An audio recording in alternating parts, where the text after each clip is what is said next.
Hello friends, मेरा नाम सचिन सिरोही। मैं आपके लिए लेकर आया हूँ एक वीडियो जिसके अंदर आपको कंप्यूटर बेसिक्स से संबंधित सारी जानकारियाँ आपको मिलेंगी। इसमें मैं आपको बिल्कुल बिगिनिंग से सिखाऊंगा। जो बच्चों ने आज तक कोई कंप्यूटर पढ़ा भी नहीं है, उनके लिए ये काफ़ी ज़्यादा बेनिफिशियल वीडियो रहेगी। इसमें हम बेसिक टू एडवांस लेवल तक जाएंगे कि कंप्यूटर बेसिक क्या है और कंप्यूटर बेसिक में किन किन कंपोनेंट्स को मिलाकर कंप्यूटर बेसिकली बनता है। तो चलिए देखते हैं वन बाय वन। सबसे पहला होता है हार्डवेयर। हार्डवेयर क्या है और हार्डवेयर से रिलेटेड क्या क्या चीजें हम यूज करते हैं। जैसे फॉर एग्जांपल, सबसे पहले डेफिनेशन डिस्कस करते हैं कि all of the electronic and mechanical equipment in a computer is called the hardware. So basically देखा जाए, सो जो जो इलेक्ट्रॉनिक और मैकेनिकल इक्विपमेंट्स होता है उनसे मिलकर बेसिकली हमारा कंप्यूटर बनता है, that is called as a hardware. So hardwares में क्या क्या कंपोनेंट्स आते हैं जिनसे मिलके बेसिकली कंप्यूटर बनता है। पहला is motherboard, second hard disk, third आपका होता है रैम, जो कि आपकी मैं इनके बारे में वन बाय वन डिस्कस करूंगा डिटेल में कि ये सब चीजें क्या हैं। फिलहाल अभी डिस्कस कर रहे हैं कि हार्डवेयर में ये सब चीजें आती हैं। पावर सप्लाई जो इलेक्ट्रिसिटी सप्लाई का काम करता है, देन प्रोसेसर जो कि कंप्यूटर का ब्रेन है, देन मॉनिटर जो कि आपका आउटपुट स्क्रीन है जिससे आप सारी चीजें देखते हो, देन आपके पास एक कीबोर्ड है जिससे कोई भी कंप्यूटर्स में आप कमांड देते हो, जो भी इनपुट्स वगैरह आप करते हो, देन आपके पास माउस होता है जिससे हम सारी चीजें क्लिक्स करते हैं। तो इन्हीं सभी इक्विपमेंट्स को मिलाकर आपका कंप्यूटर्स बनता है और इन्हीं को हम बोलते हैं कि हार्डवेयर। तो ये सारे के सारे आपके इलेक्ट्रॉनिक डिवाइस हैं। इन सभी डिवाइसेस के बारे में हम वन बाय वन अभी आगे डिस्कस करेंगे इन डिटेल्स में। सबसे पहले फिर डिस्कस करते हैं कि सॉफ्टवेयर क्या होता है। So the term software is used to describe computer program that perform a task और task on a computer system. So computers में कोई भी टास्क परफॉर्म करने के लिए या कंप्यूटर को कोई भी कमांड देने के लिए हमें क्या होता है, एक सॉफ्टवेयर की जरूरत पड़ती है।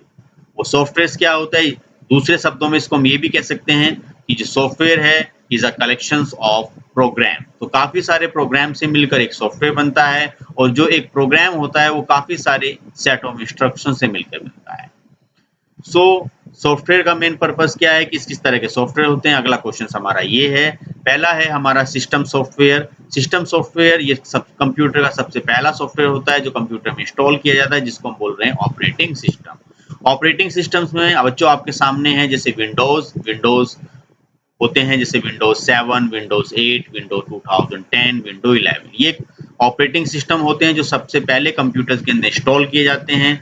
इसमें और भी सारी कंपनियां होती हैं जैसे कि एप्पल एप्पल भी अपने ऑपरेटिंग सिस्टम बनाती हैं जैसे कि मैसिंटोश वगैरह। देन कुछ ओपन सोर्स ऑपरेटिंग सिस्टम भी होते हैं। ओपन सोर्स का मतलब है फ्री ऑफ कॉस्ट, जैसे कि लिनक्स। लिनक्स में बहुत सारे varieties of operating system market में अवेलेबल होते हैं, जैसे उबंटू और फेडोरा एटसेट्रा। फिर इस सॉफ्टवेयर को इंस्टॉल करने के बाद में बच्चों में रिक्वायरमेंट होती है कि एप्लीकेशन सॉफ्टवेयर क्या है। सो एप्लीकेशन सॉफ्टवेयर जैसे कि एमएस ऑफिस, टैली, जो हम अपनी स्पेसिफिक रिक्वायरमेंट के लिए नीड इंस्टॉल करते हैं। जैसे कि अगर कोई ग्राफिक्स का काम कर रहा है तो वो अपने लैपटॉप में या अपने कंप्यूटर्स में Corel Draw, Photoshop, so as per your requirement आप इन सॉफ्टवेयर को इंस्टॉल करते हो। तो बेसिकली दो तरह के सॉफ्टवेयर होते हैं, सिस्टम सॉफ्टवेयर, देन सेकंड आपका एप्लीकेशन सॉफ्टवेयर। देन फिर बात आती है कि कंप्यूटर्स किस किस चीज़ों का एक इक्विपमेंट है, सिस्टम यूनिट हम किसे बोलते हैं। देन पहला जो सिस्टम यूनिट पार्ट होता है ये फर्स्ट पॉइंट है जिससे मिलके आपका कंप्यूटर्स बनता है, जो कि सबसे मेन पार्ट होता है, इसको सिस्टम यूनिट बोलते हैं। देन सेकंड आपका ये मॉनिटर होता है जो कि विजिबिलिटी का काम करता है, जो भी चीज़ हम देखते हैं वो यहीं पर हमारे सामने आती है, जो कि एक आउटपुट डिवाइस भी है। देन कीबोर्ड, कीबोर्ड से जो हम कंप्यूटर्स में इनपुट करते हैं वो सारा का सारा कीबोर्ड से हम इनपुट कर पाते हैं। देन फिर आपके पास एक होता है माउस। माउस आपका एक पॉइंटिंग इनपुट डिवाइस है जिसके थ्रू हम पॉइंट भी कर सकते हैं और कंप्यूटर्स में इनपुट भी कर सकते हैं। देन फिर बच्चों आपके सामने आता है यहाँ पे स्पीकर। स्पीकर एक आपका आउटपुट डिवाइस है जो कि आपका लिसनिंग में काम करता है। सो देखा जाए तो कंप्यूटर्स आपका इन्हीं सब चीज़ों से मिलकर बना है, जिसको आप अपने सिंपल लैंग्वेज में अपना सिस्टम यूनिट्स भी बोल सकते हो या फिर अपना डेस्कटॉप बोल सकते हो। नाउ फिर नेक्स्ट हमारे सामने बच्चों इस वीडियो में आता है कि जनरेशन ऑफ कंप्यूटर। तो चलिए ठीक है, हमने समझा कि हार्डवेयर क्या है, कि जो भी इलेक्ट्रॉनिक कंपोनेंट्स है, डिवाइस है, उनसे मिलकर हमारा हार्डवेयर बना। सॉफ्टवेयर क्या है, उस हार्डवेयर को कमांड देने के लिए, उसको ऑपरेट करने के लिए एक हमें सॉफ्टवेयर की डिमांड होती है। बेसिकली सॉफ्टवेयर में टू टाइप्स के थे, सिस्टम सॉफ्टवेयर और एप्लीकेशन सॉफ्टवेयर। नाउ फिर बात आती है कंप्यूटर का आविष्कार कब हुआ, कंप्यूटर कब से बनने शुरू हुए, किस किस तरीके से कंप्यूटर्स में कौन कौन सी सीरीज आई, कौन कौन से उनमें प्रोसेसर या उनके ब्रेन्स आए। तो सबसे पहले हमारे पास है vacuum tube. Vacuum tube first generation में वैक्यूम ट्यूब इन्वेंटेड हुई, जो कि 1906 में आपकी आई, जिसको ली डी फॉरेस्ट ने इन्वेंट किया, जो कि काफी यूजफुल रहा, जो कि रेडियोस, टेलीविजन, रडार, इन सब चीजों में इस्तेमाल होने लगे। देन देखा जाए तो ये इस जनरेशन के कंप्यूटर काफी बड़े होते थे, बिग इन साइज, काफी लाइक इलेक्ट्रिसिटी कंज्यूम करते थे, देन बहुत ज्यादा हीट होते थे, और केवल इन कंप्यूटर्स में मशीन लैंग्वेज के थ्रू ही काम किया जा सकता था। मशीन लैंग्वेज का मतलब है कि जो आपका 0 या फिर 1, मतलब बाइनरी लैंग्वेज। मशीन समझती इसी लैंग्वेज को है, 0 या 1 को, जिसको मशीन लैंग्वेज भी बोल सकते हो या बाइनरी लैंग्वेज भी बोल सकते हो। 0 का मतलब होता है बच्चों ऑफ, और 1 का मतलब होता है आपका ऑन। तो ऑन ऑफ के कॉम्बिनेशन से ही आपकी मशीन काम करती है। सेकंड, इसमें इंपॉर्टेंट क्वेश्चन क्या आता है कि इस जनरेशन में कौन कौन से कंप्यूटर इन्वेंट हुए, उनकी क्या सीरीज है, ये भी काफी अच्छा क्वेश्चन होता है। सो एनिक, एडवेक और यूनिवेक, ये आपके 3 कंप्यूटर्स यहाँ पर आए, जो कि काफी बड़े बड़े कंप्यूटर्स यहाँ पे थे। एक एक रूम में बच्चों ये कंप्यूटर्स आते थे पहले, आप समझिए इतना ज्यादा बड़ा साइज होता था, कॉस्टली बहुत ज्यादा थे, और कैरी करने में मुश्किल होता था। सो इसमें जो कंप्यूटर्स की सीरीज थी वो एनिक थी, electronic numerical integrator and computer. Second आया फिर electronic discrete like variable automatic computer. Third आपका आया इसमें यूनिवर्सल ऑटोमेटिक कंप्यूटर। ये 3 तरह के कंप्यूटर्स फर्स्ट जनरेशन में आए, लेकिन यहाँ पे कुछ ड्रॉबैक्स थे, कुछ कमियां थी, लेकिन इन्वेंशन यहीं से स्टार्ट हुआ। तो फर्स्ट जनरेशन में इंपॉर्टेंट चीजें जैसे वैक्यूम ट्यूब, और किसने बनाया, ली डी फॉरेस्ट ने, और कौन सी टेक्नोलॉजी यूज होती थी, और कौन कौन से कंप्यूटर्स की सीरीज में आई।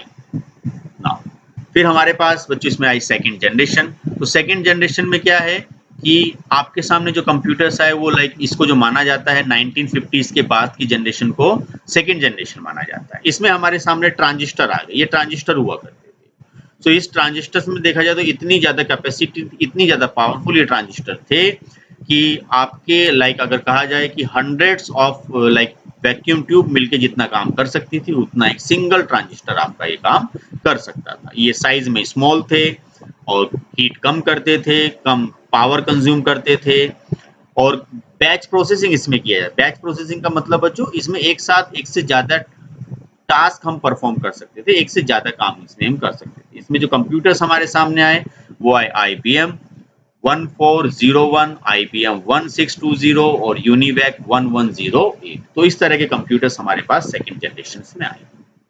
नाउ थर्ड जनरेशन में हमारे सामने इसमें जो कंप्यूटर्स आए वो आए इंटीग्रेटेड सर्किट। सो इसी आईसी इन्वेंटेड हुई। सो इस आईसी का साइज काफी कम रहा ट्रांजिस्टर से, लेकिन इसकी पावर कैपेसिटी भी ज्यादा आई। So computers were smaller, computer small हो गए, छोटे हो गए, then faster and more reliable हो गए, then consume less power, power भी कम कंज्यूम करने लगे, then high level language were use, और इसमें हाई लेवल लैंग्वेज के थ्रू भी काम किए जाने लगा, जैसे सी प्रोग्रामिंग, कोबोल और पास्कल। सो ये काफी पावरफुल रहा आईसी। और आईसी का आजकल हम ऐसा प्रेजेंट जैसे एलईडी में यूज करते हैं, मोबाइलों में आईसी आती हैं, टेलीविजन वगैरह, तो इन सब चीजों में जो हम फंक्शन कंट्रोलिंग का काम करते हैं वो आईसी का काम करते हैं। तो एक तरीके से देखा जाए 1000 गुना फास्ट थी ये आपकी, या 100 गुना फास्ट थी आपकी IC as compare to transistor के।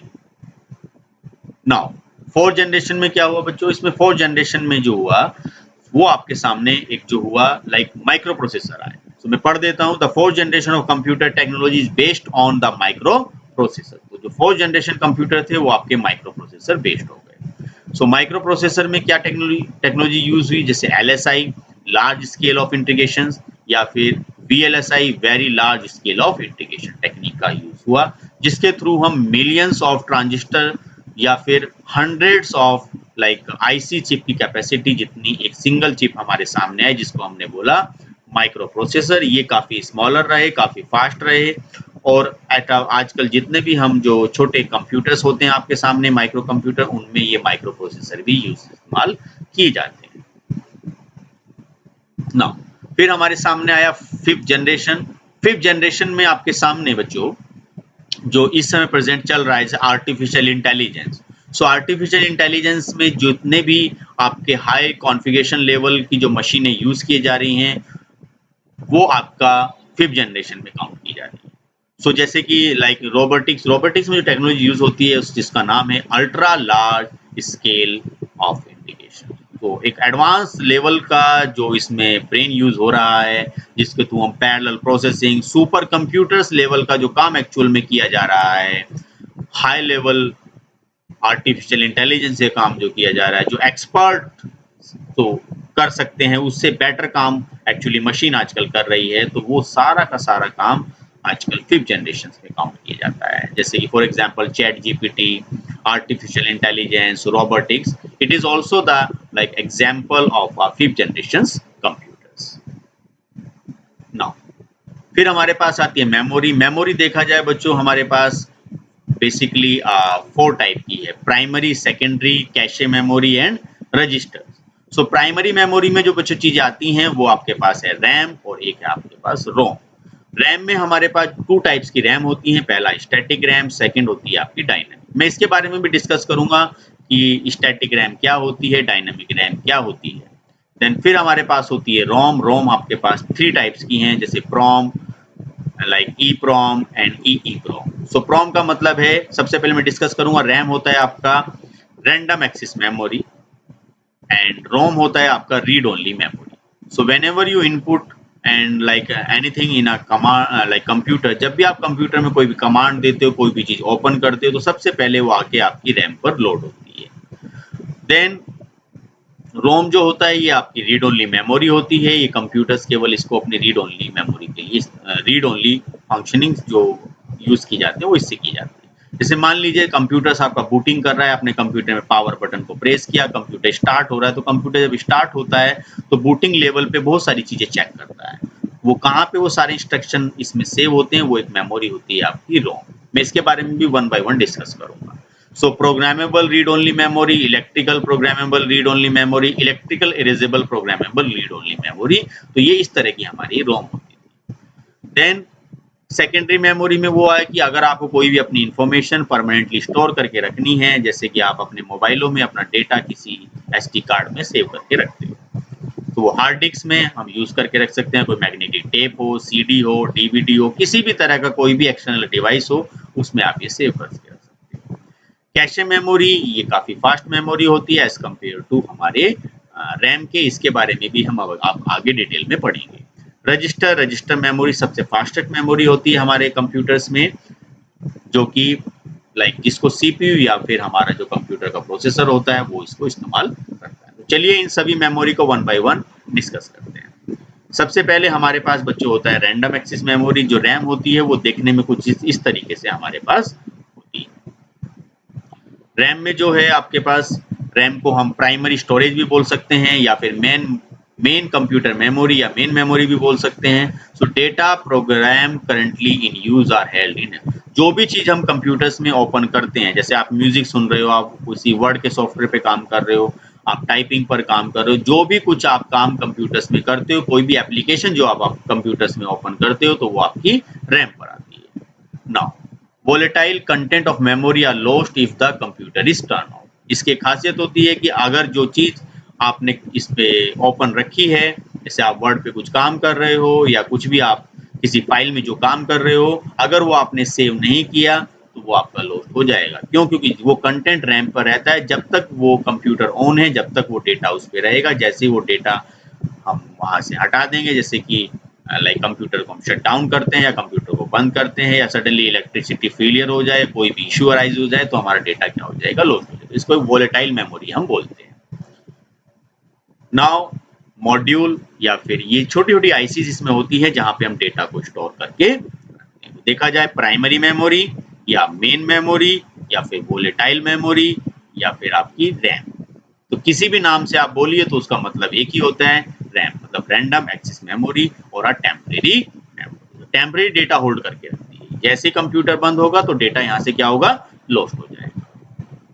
तो रैम बेसिकली दो तरह की होती हैं, एक होता है, ये बहुत कम बच्चों को पता होता है कि हाँ, रैम होती है आपकी static random access memory and dynamic random access memory. So static जो आपकी रैम होती है ये काफी स्लो होती है, slow like has lower access time, so it is faster compared to, sorry, I repeat my word, it's faster as compared to dynamic.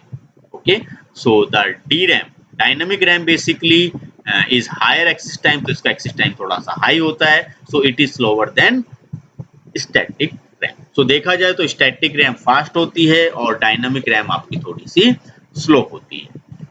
लेकिन इसका थोड़ा ये कॉस्टली भी होती है, ये थोड़ा सा कम एक्सपेंसिव होती है।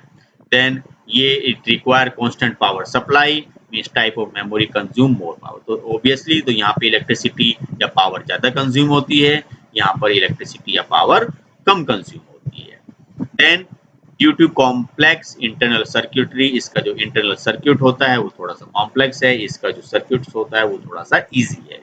Then SRAM has low packaging density and यहाँ पे पैकेजिंग डेंसिटी थोड़ी सी हाई हो। तो देखा जाए तो कुल मिला के ओवरऑल जो स्टैटिक रैम होती है वो फास्ट होती है, डायनामिक रैम स्लो होती है। स्टैटिक रैम एक्सपेंसिव होती है ज़्यादा एंड लाइक डायनामिक रैम थोड़ी कम एक्सपेंसिव होती है as compare to this one. Now फिर बात आती है रीड ओनली मेमोरी। तो read only memory is a type of non volatile memory used in computer and other electronic device. So data stored in ROM cannot be electronically modified after manufacture of the memory. तो देखा जाए जब भी कोई like company जैसे del है, HP है, बहुत बड़े बड़े लाइक कंपनी हैं, तो वो अपना जो कंप्यूटर्स बनाती है तो कंप्यूटर को कि इंटरनली फंक्शनिंग कैसे काम करें, कि कोई सा डिवाइस प्रॉपरली काम कर रहा है या नहीं कर रहा है, वो सारे के सारे लाइक फंक्शंस इसमें लाके स्टोर कर दिए जाते हैं परमानेंटली। तो जैसे आपका कंप्यूटर स्टार्ट होता है, जो basic BIOS, basic input output system के जितने भी फंक्शंस होते हैं वो लाके परमानेंटली हमारे रोम में सेव कर दिए जाते हैं। देखा जाए तो ये इतने तरह की होती हैं आपकी रोम।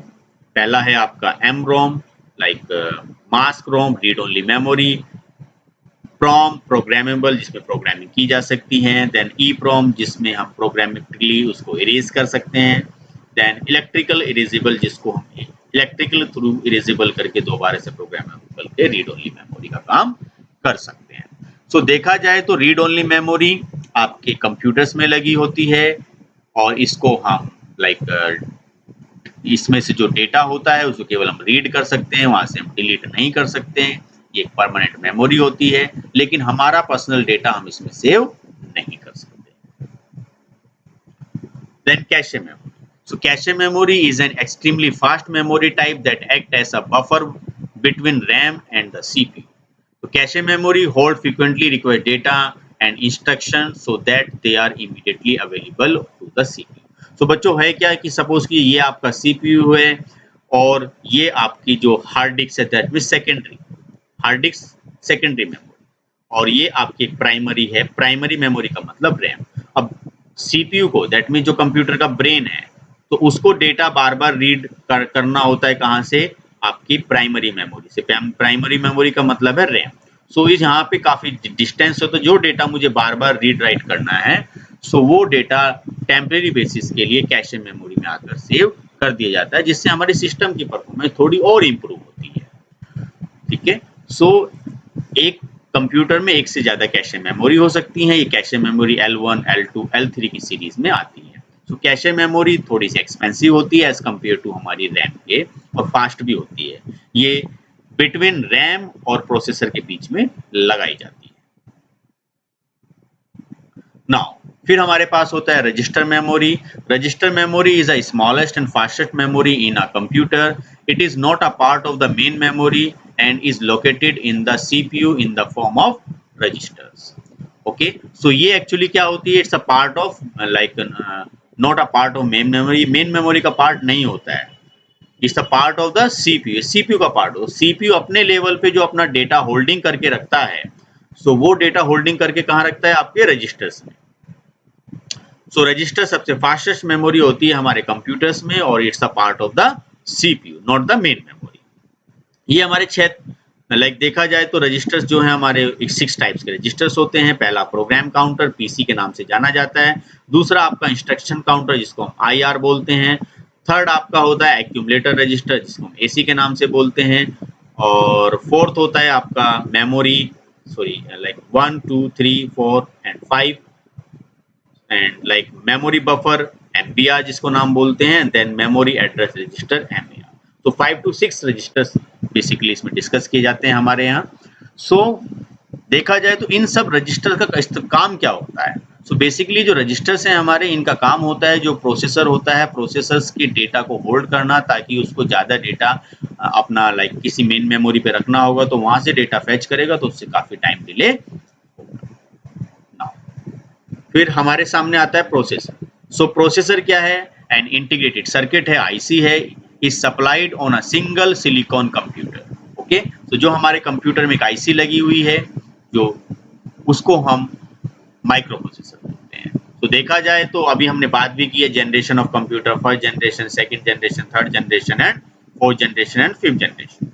तो फर्स्ट जनरेशन में हमारे पास वैक्यूम ट्यूब आया, सेकंड में ट्रांजिस्टर, थर्ड में आईसी, फोर्थ में माइक्रो प्रोसेसर, और फिफ्थ में हमारे पास आया वहां पर एआई, आर्टिफिशियल इंटेलिजेंस, जिसमें ULSI, ultra large scale of integration वाली टेक्नोलॉजी हमने इस्तेमाल की। सो प्रोसेसर देखा जाए, सो प्रोसेसर एक आईसी सॉरी एक इंटीग्रेटेड सर्किट है। So supplied in single silicon chip. And देखा जाए तो दो बड़ी बड़ी कंपनियां इसको बनाती हैं, जैसे एडवांस माइक्रो डिवाइसेस एएमडी, इस तरह की वैरायटी का ये मार्केट में प्रोसेसर मिलता है। दूसरा आपका सामने है इंटेल। सो पेंटियम एंड सेंट्रिनो, ये मोबाइलों में भी काफ़ी यूज होता है आजकल, ये काम कंप्यूटर्स में भी यूज होता है। तो देखा जाए तो एक सीपीयू के 3 पार्ट्स होते हैं, पहला रजिस्टर, फिर आपका arithmetic logic units and control unit. So जो लॉजिकल काम हमारा जो होता है ब्रेन का, जो कंप्यूटर्स का, वो एएलयू करता है। कंट्रोल करने का काम हमारा कंट्रोल यूनिट्स करता है। देन जो भी हमारा इस प्रोसेसर का जो भी टेम्परेरी डेटा होता है जिसपे प्रोसेस करना है, वो होल्डिंग का काम हमारा रजिस्टर करता है। तो इसी वजह से रजिस्टर जो है, it's part of the CPU, not the main memory. Now देखा जाए तो मैं जो अभी डिस्कस कर रहा था कि हमारे पास 6 टू टाइप्स के रजिस्टर हैं। पहला एमडीआर, देन आपका IR, AR, accumulator, program counter and MBR या एमडीआर। तो देखा जाए हमारे पास 6 टाइप्स के यहाँ पे रजिस्टर्स थे, जो कि किसका पार्ट था बच्चों? आपका सीपीयू का पार्ट था, जो सीपीयू लेवल का डेटा होल्डिंग करके यहाँ रख रहा था। अगर फॉर एग्जाम्पल मैं अपने कंप्यूटर्स में कुछ भी इनपुट करता हूँ, तो टेम्परेरी बेसिस के लिए मेरी मेन मेमोरी पे जाके होल्ड होगा। फिर जो मेरा प्रोसेसर है वो डेटा यहाँ से पिक करेगा, दैट मीन्स मेमोरी से वो डेटा ट्रांसफर किया जाएगा प्रोसेसर के पास। लेकिन प्रोसेसर जब जैसे आपने कहा 2+2, तो 2 आपने कहीं और रखा, प्लस कहीं और, देन 2 और देन उसका रिजल्ट आपने टोटल किया, देन वहां से एडिशन फाइंड आउट किया, देन उसका आउटपुट मिल गया। अभी जो आउटपुट आपका आउटपुट डिवाइस पे आएगा, जैसे फॉर एग्जाम्पल बच्चों कंप्यूटर्स, तो कंप्यूटर्स पे किस तरीके से आउटपुट आपके आनी है, जैसे मॉनिटर से आपका, तो बसेस के थ्रू डेटा ट्रेवल होता है। तो बसेस हमारे पास 3 टाइप्स की हैं। डेटा बसेस है जो डेटा को ले जाने का काम करती है, एड्रेस बसेस है जो एड्रेस का काम करती है, डेटा किस एड्रेस से कहाँ कहाँ जाना है। देन इस पूरे प्रोसेस को जो मेंटेन करती है वो आपका कंट्रोल बस होता है। नाउ फिर मदरबोर्ड होता है। मदरबोर्ड सबसे इंपॉर्टेंट प्लेट होती है हमारे, या जिसको हम सिस्टम बोर्ड भी बोलते हैं। The main circuit board for the computer system. जितने भी डिवाइसेस कनेक्टेड होते हैं वो इसी से कनेक्टेड होते हैं। जो मेमोरी होती है, मेमोरी मतलब रैम, वो यहाँ लाके हम लगाते हैं। एक से ज्यादा भी रैम हम अपने कंप्यूटर्स में लाकर लगा सकते हैं अगर उसमें सॉकेट जाता है। तो मेनली कुछ कंप्यूटर्स में 2 सॉकेट्स होते हैं, कुछ में 4 सॉकेट्स होते हैं। प्रोसेसर वो होता है जो कंप्यूटर का ब्रेन है, वो यहाँ लाकर हम लगाते हैं। पोर्ट्स जो भी कोई, जैसे वीजीए पोर्ट है, वीजीए पोर्ट वो होता है जो आपका जैसे मॉनिटर्स है या कोई भी आजकल आप पोर्ट लगाते हो, तो आजकल ज्यादातर कुछ एचडीएमआई आते हैं। एचडीएमआई मतलब हाई डेफिनेशन में, जिसमें एनालॉग टू डिजिटल वाला कन्वर्जन का काम नहीं किया जाता, जिसको डायरेक्टली आप अपने कंप्यूटर से कनेक्ट करके आउटपुट ले सकते हो। देन ये आपके ग्राफिक कार्ड होते हैं। ग्राफिक कार्ड जो कंप्यूटर्स में ग्राफिक्स प्रोड्यूस करने का काम करता है। तो इस तरीके से देखा जाए तो काफी सारे पोर्ट्स यहाँ पर होते हैं, काफी सारे आपके इनपुट आउटपुट से रिलेटेड जो भी कनेक्टिविटी आप यहाँ करते हो, या जो भी पोर्ट कनेक्ट करते हो, वो यहीं पे आके कनेक्ट किए जाते हैं। जो भी इक्विपमेंट लगते हैं वो यहीं पर। So all the peripheral devices are connected to the computer through the motherboard. तो मदरबोर्ड के थ्रू ही बच्चों वो सारे के सारे आपके कनेक्टेड रहते हैं। नाउ पावर सप्लाई क्या है कि जो भी आपके कंप्यूटर में जो इलेक्ट्रिसिटी केबल होता है वो आप यहाँ पर लगाते हो। जितना भी पावर से इलेक्ट्रिसिटी को कंट्रोल करके हार्ड डिस्क को कितनी इलेक्ट्रिसिटी चाहिए, किस डिवाइस को कितनी इलेक्ट्रिसिटी कंज्यूम करनी है, तो वो सारा का सारा काम हमारा पावर सप्लाई करता है। तो पावर सप्लाई देखा जाए तो इसी का काम होता है convert alternating current to DC. तो एसी का डीसी में कन्वर्जन का काम हमारा पावर सप्लाई करता है। नाउ ट्रांसफॉर्म मेन वोल्टेजेस, तो इसका काम ये भी होता है कि वोल्टेजेस को कंट्रोल करना, किस पर्टिकुलर डिवाइसेस को कितनी वोल्टेज की रिक्वायरमेंट है, वो सारा का सारा काम आपका पावर सप्लाई करता है। नाउ बच्चों फिर हमारे सामने आते हैं पोर्ट्स को हम डिटेल में पढ़ते हैं। तो जितने भी चीज आप कंप्यूटर्स में लगाते हो वो सब इन्हीं पोर्ट के माध्यम से हम लगाते हैं। सो कंप्यूटर पोर्ट आर एक तरीके से इंटरफेस है between peripheral device and the computer. So they are mainly found at the back of the computer. ज्यादातर ये कंप्यूटर के बैक एंड पे बैक लेवल पे लगे होते हैं। ये आजकल फ्रंट पे भी कुछ आपके लाइक पोर्ट्स आते हैं, पेन ड्राइव लगाना है, ऑडियो केबल। तो बेसिकली देखा जाए तो ये आपका ऑडियो केबल यहाँ हम लगाते हैं, जैसे आजकल लीड वगैरह बोलते हैं। यहाँ हम इंटरनेट वगैरह एक्सेस करने के लिए ईथरनेट केबल लगाते हैं। ये हमारे पेन ड्राइव के कुछ स्लॉट्स हैं, यूएसबी जिसको बोलते हैं यूनिवर्सल सीरियल बस। यहाँ हम HDMI पोर्ट लगाते हैं, जैसे हमें अपनी LED कनेक्ट करनी है। सो LED कनेक्ट करने के लिए हमारे पास एक आजकल एक वायर होता है, जिस केबल होता है जिसको हम बोलते हैं HDMI। ये फिर आपका कनेक्ट होता है, जैसे VGA केबल आपको कनेक्ट यहाँ पे करना है, जैसे जिसपे मॉनिटर पे आपकी ये चीज आ जाए। पहले कुछ माउस और कीबोर्ड आते थे जो कि आपके पिंस टाइप के होते थे, लेकिन आजकल ये बहुत कम आते हैं, जो पिन मुड़ जाती है। सो ये आपके पिन पोर्ट होते थे जिसमें पिन से रिलेटेड चीजें लगाते थे। नाउ फिर ये बच्चों एक आपका होता है इसमें graphic card. So graphic card actually काम क्या करता है, ग्राफिक्स को प्रोड्यूस करने का काम करता है। लेकिन ये हमारे कंप्यूटर में इनबिल्ट भी आता है। लेकिन सपोज करो कोई अगर वीडियो का काम ज़्यादा करता है, एनिमेशंस का ज़्यादा काम करता है, तो उसको काफ़ी हाई डेफिनेशंस में काम करना होता है, तो उसको अपने कंप्यूटर्स में ग्राफिक कार्ड इंस्टॉल करना होता है। इस ग्राफिक कार्ड्स के अंदर अलग से प्रोसेसर होता है, अलग से मेमोरी होती है। तो अपना खुद का ये काम जो होता है, जो खुद का वर्कलोड है खुद ही हैंडल करता है। उसका अननेसेसरी वर्कलोड आपके मेन सीपीयू पर नहीं आता है। नाउ फिर आप हमारे पास होता है एक network interface card. Network interface card basically हमारे कंप्यूटर्स में इंटरनेट से कनेक्ट होने में हमारी मदद करता है। ये आपका होता है नॉर्मल, जैसे किसी आपने हार्डवेयर उसमें लगा दिया लाकर। ये होता है आपका एक तरीके से एक डिवाइस, जिसको आप एक यूएसबी डिवाइस होता है जिसको आप लगाओगे तो जो फ्रीक्वेंसी होती है वाईफाई की उसको कैप्चर इजीली करने लगता है। तो नेटवर्क इंटरफेस कार्ड इनबिल्ट भी आता है, जैसे कि ये है। ये आपका केबल के थ्रू कनेक्ट किया जाता है। और ये आपका वायरलेस, अगर कोई आपका राउटर है जहाँ पे आपका वाईफाई चल रहा है तो उसके थ्रू भी आप इसे क्या कर सकते हो, कनेक्ट कर सकते हो।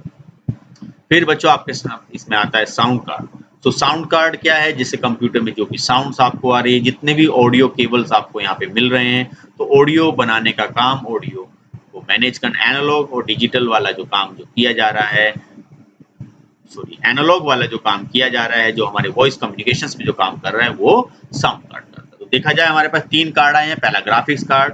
तो ग्राफिक कार्ड जो है वो ग्राफिक्स पे काम करता है, पिक्चर्स को प्रोड्यूस करने का काम करता है। Network NIC card, network interface card जो था वो हमारा इंटरनेट से कनेक्ट होने में मदद करता है। और साउंड कार्ड हमारा कंप्यूटर में साउंड प्रोड्यूस करने का काम करता है। नाउ फिर हमारे पास होती है hard disk. So the computer hard disk drive HDD is a non-volatile data storage device. Non-volatile refer to storage device that maintain stored data when done. So like इसको हम नॉन वोलेटाइल डेटा स्टोरेज बोलते हैं कि अगर आपका computer बंद भी हो जाता है तो डेटा आपका इसमें परमानेंटली स्टोर रहता है। ये हार्ड डिस्क देखने में कुछ इस तरीके से होती है। इसमें काफी सारी मैग्नेटिक प्लेट्स होती हैं और उन प्लेट पे रीड राइट करने का काम, एक यहाँ पे लेंस लगा होता है, ये आपका रीड राइट है, ये घूमता है प्लेट्स, तो इसके थ्रू हम काम करते हैं। लेकिन आजकल हार्ड डिस्क के प्लेस पे हम SSD का ज़्यादा यूज़ कर रहे हैं, सॉलिड स्टेट डिस्क, जिसके थ्रू जिसमें प्लेट्स नहीं होती हैं और जिसके थ्रू डेटा को रीड राइट करना काफ़ी आसान होता है, जिससे कि आपके सिस्टम की परफॉर्मेंस काफ़ी बढ़ती है। तो हार्ड डिस्क क्या है, आपका एक एक्सटर्नल लाइक सेकेंडरी स्टोरेज है जिसमें आप डेटा को परमानेंटली क्या कर सकते हो, स्टोर कर सकते हो। नाउ फिर हमारे पास होता है कि सर अगर हमारे पास लाइक हार्ड डिस्क फुल हो जाती है और मुझे उसका एक बैकअप लेके रखना है परमानेंटली, मेरे पास सेकेंड स्टोरेज हो तो मैं उसमें डेटा रख लूँ, तो एक मार्केट से आती है external hard disk. So external hard disk drive is a piece of equipment that can be connected to your computer to increase its storage space। तो इस तरीके से आप मार्केट से कोई भी एक हार्ड डिस्क परचेस कर सकते हो, जो कि कंप्यूटर से कनेक्ट करने के बाद आप अपने डेटा का बैकअप उसमें लेकर रख सकते हो। नाउ फिर बात आती है कार्ड रीडर की। So card reader replace floppy disk floppy drives in new computer. They can read media card from most digital camera। तो देखा जाए पहले हमारे पास कैमराज होते थे तो हम कुछ फ्लॉपी यूज करते थे, सो उसको रिप्लेस करके हमारे पास आजकल क्या आ गए हैं, कार्ड आ गए, जैसे micro drives, then smart media, then SD memory card जो आजकल हम मोबाइलों में यूज करते हैं, memory stick and like XD picture card. तो ये सारे के सारे क्या है, कार्ड हैं, ये भी एक आपके सेकेंडरी स्टोरेज में काम होते हैं, जिसका काम होता है आपके डेटा को स्टोर करना। Now monitors. सो इस वीडियो में हम एक्चुअली कवर कर रहे हैं सारी चीजें कि जनरेशंस क्या थी, इनपुट आउटपुट क्या होती हैं, इनपुट डिवाइस क्या थे, आउटपुट डिवाइस क्या थे, मेमोरीज क्या हैं, प्रोसेसर्स क्या हैं, और अब हम डिस्कस कर रहे हैं कि मॉनिटर आउटपुट डिवाइसेस के बारे में। So a computer monitor display images generated by the graphic card। So computer में जो भी इमेज जनरेट की जाती हैं, मॉनिटर पे जो इमेज आती हैं वो किसके थ्रू आती हैं, आपकी ग्राफिक कार्ड्स के थ्रू आती हैं। सो देखा जाए मेनली हमारे पास 4 टाइप्स के मॉनिटर्स होते हैं। पहला आपका सीआरटी। सीआरटी होता है, ये पहले ज़्यादा चलते थे। तो कैथोड रे ट्यूब जो हमारे पास टेलीविजन होते थे, जो पहले हम देखते थे रामायण के समय पे चल रही है, ठीक है, बड़े बड़े सीरियल आते थे पहले। तो ये बड़े बड़े जो टीवियां होते थे इनमें ना एक पिक्चर ट्यूब होती थी, वो बहुत खराब हुआ करती थी पहले। सो उसी टाइप के जो लाइक टेलीविजन होते थे उनमें ये टेक्नोलॉजी यूज होती थी। ये फिर कंप्यूटर्स में भी यूज हुई, जिसको हम बोल रहे हैं सीआरटी, कैथोड रे ट्यूब। फिर इसके बाद में इन्वेंशन हुआ एलसीडी का, लिक्विड क्रिस्टल डिस्प्ले। इसमें थोड़ा साइज भी छोटा हुआ, थोड़ी इलेक्ट्रिसिटी भी कम कंज्यूम किया, और थोड़ा कलरफुल भी आने लगे, और थोड़ा सा लाइक ग्राफिक्स अच्छा हुआ। इसके बाद थोड़ी और नई टेक्नोलॉजी एनहेंस हुई, एलईडी आए, जो आजकल भी काफी यूज में है, लाइट एमिटिंग डायोड। इससे पहले जो आपके आए थोड़े टीएफटी चले, तो थिन फिल्म ट्रांजिस्टर इसकी फुल फॉर्म है। सो देखा जाए सबसे पहले आपके सीआरटी, फिर एलसीडी या टीएफटी, आजकल जो सबसे ज्यादा जो यूज में है वो आपकी एलईडी है, लाइट एमिटिंग डायोड। तो ये आपके सारे के सारे मॉनिटर डिवाइस हैं जिसका यूज हम आउटपुट के लिए कर सकते हैं। फिर कीबोर्ड्स होता है primary input device, divided into 2 section. देखा जाए तो कीबोर्ड्स को कुछ सेक्शन में डिवाइड किया गया है। सो टाइपिंग कीज, तो टाइपिंग कीज क्या है, कंटेन द लेटर अल्फाबेट, जैसे ए बी सी डी, ये जो आपके होते हैं, क्यूआरटी कीबोर्ड भी बोला जाता है, क्योंकि स्टार्टिंग में क्या लिखा है, QWERTY। फिर उसके बाद है आपके पास लाइक न्यूमेरिक कीपैड, वो मैंने बता ही दिया है। फंक्शंस कीज होती हैं जैसे F1 F2, ये आपके F12 तक होते हैं। कंट्रोल कीज होती हैं, जैसे कंट्रोल के साथ आप जैसे कुछ कॉपी, कुछ शॉर्टकट कीज चला सकते हो। देन बहुत सारी की कॉम्बिनेशन हमें कंट्रोल और शिफ्ट की हेल्प से चला सकती हैं, सॉरी चलानी पड़ती हैं, क्योंकि सारी की सारी चीजें कंप्यूटर्स में लाइक सभी काम को करने के लिए सारी की सारी शॉर्टकट की कंप्यूटर्स में नहीं लगाई जा सकती, तो इसलिए कुछ चीजें हम कॉम्बिनेशन से चलाते हैं। सो उस कॉम्बिनेशन को बनाने के लिए हमें कुछ कंट्रोल और शिफ्ट की का इस्तेमाल करना पड़ता है। तो नॉर्मल हमारे जो कीबोर्ड होता है उसमें 101 से लेके 104 तक के आसपास की कीज रहती हैं नियर अबाउट। फिर हमारे पास आते हैं माउस। तो माउस एक क्या है, आपका पॉइंटिंग इनपुट डिवाइस है, जो देखा जाए मेनली 2 तरीके से मार्केट में अवेलेबल है। पहला तो बॉल हाउस, जिसमें पहले बॉल होती थी, एक्चुअली अब ये मार्केट में है नहीं। जिस तरीके से बॉल यहाँ लगी होती थी, जहाँ पे हम इसको माउस को मूव करते थे, बॉल उस डायरेक्शन में मूव करती थी। फिर आपके ऑप्टिकल माउस आए। ऑप्टिकल माउस में एक्चुअली लेजर लाइट होती है, जहाँ जहाँ आप माउस को मूव करते हो ये माउस आपको उसी डायरेक्शन में मूव करने लगता है। फिर आजकल ऑप्टिकल माउस में आपके वायरलेस माउस आने लगे, जिसमें कि वायर्ड की रिक्वायरमेंट नहीं होती। फिर हमारे पास बच्चों इसमें है प्रिंटर। सो प्रिंटर्स जो है आपके आउटपुट डिवाइस हैं। तो देखा जाए तो produce a hard copy, permanent and readable of computer data. तो देखा जाए तो कंप्यूटर्स में आपको दो भागों में डिवाइड किया गया है, पहला इम्पैक्ट प्रिंटर और दूसरा है आपका non impact printer. So like अगर इम्पैक्ट प्रिंटर की मैं बात करूं तो इम्पैक्ट प्रिंटर में आपका character printer and line printer. जो कैरेक्टर प्रिंटर है वो क्या करते हैं, कैरेक्टर बाय कैरेक्टर चीजों को प्रिंट करते हैं। जैसे डॉट मैट्रिक प्रिंट पहले होता था एसटीडी बूथ पर, डॉट डॉट डॉट डॉट करके प्रिंट होता था। आजकल ये चीजें जैसे पोस्ट ऑफिस में यूज हो रही है। सो इनकी कॉस्टिंग कम होती है, हीट कम होते हैं, मेंटेनेंस कम आता है, तो उस जगह पे आज भी इसका यूज है। फिर होता है लाइन प्रिंटर। लाइन प्रिंटर जो लाइन बाय लाइन चीजों को प्रिंट करता है, जैसे ड्रम प्रिंटर हुआ, चेन प्रिंटर हुआ।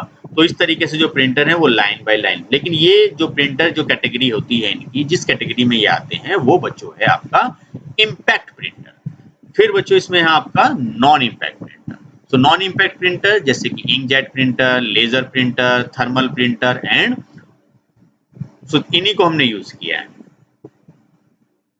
Now the most popular printer जैसे कि LED printer, photo inkjet printer and like multi function printer. So आजकल मार्केट्स में बहुत एडवांस तरह के प्रिंटर्स हमारे आ रहे हैं। लेजर जेट प्रिंटर भी आ रहे हैं जो एक सेट चीजों को प्रिंट कर देता है।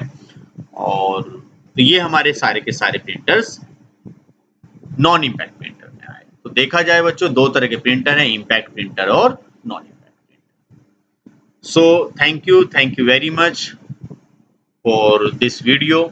मैंने इस वीडियो में कुछ चीजें कवर की हैं और उन सभी वीडियो कोई भी टॉपिक जो आपको रिकॉल नहीं हुआ है उसको आप कई बार देख सकते हो।